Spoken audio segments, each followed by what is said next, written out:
And welcome back to Daytime. It's important to protect and defend your rights. The team at LaHood Norton Law Group is here for you when you need them the most.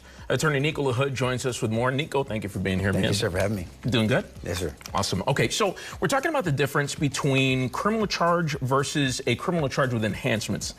What is that exactly? Okay. Whenever there's a every law is different. So you have family violence, which is a very unique statute, and then DWI cases with unique statutes.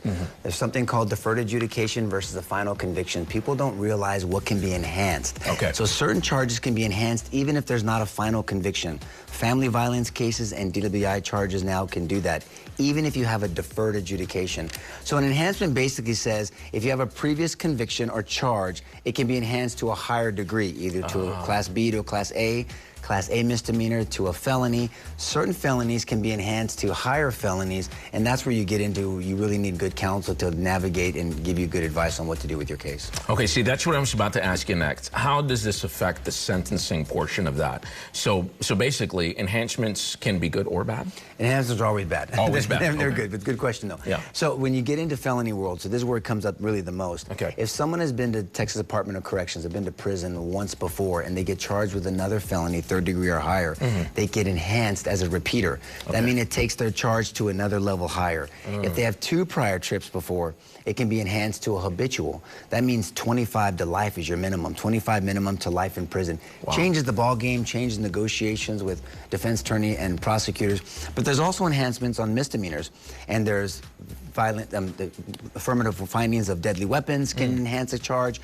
So, well, my point being this, there's many clients that come to us that maybe didn't have good representation when they were younger, years ago, maybe a decade ago, and they get accused of a crime when they're older, and now there's an enhancement we're dealing with. And so good counsel is really needed on navigating this stuff. So basically, if somebody is dealing with a scenario where they may be dealing with enhancements, they come to you, what's the first step? What do we do? We have to analyze the situation. Number one, is it a legitimate enhancement? Some enhancements are wrongfully done, so you have to hold the government accountable and check their homework. That's one thing. Number two, you analyze the case appropriately. And that has to be part of the negotiating process. The government's going to use an enhancement to their benefit. And so you have to have defense counsel on the other side that understands that can deal with it. As you know, all of us in the office, we're prosecutors. I say that humbly, but I say that in the sense of we understand the other side. And so we really understand the system and really what's the ultimate effect on the client. Our focus is what is the effect on the client and their family, and so we don't lose focus on that. And there you have it. So when it comes to dealing with problems in the law, you need somebody that knows what they're doing. Let's give them the information just in case they need to contact you right away. LaHood Norton Law Group at 40 Northeast Interstate, Loop 410, San Antonio, Texas. You can call them up at 210-797-7700. LaHoodNorton.com. Thank you so much for being here, man. I appreciate it. Thank you, sir. Have a blessed day. Always good to see you.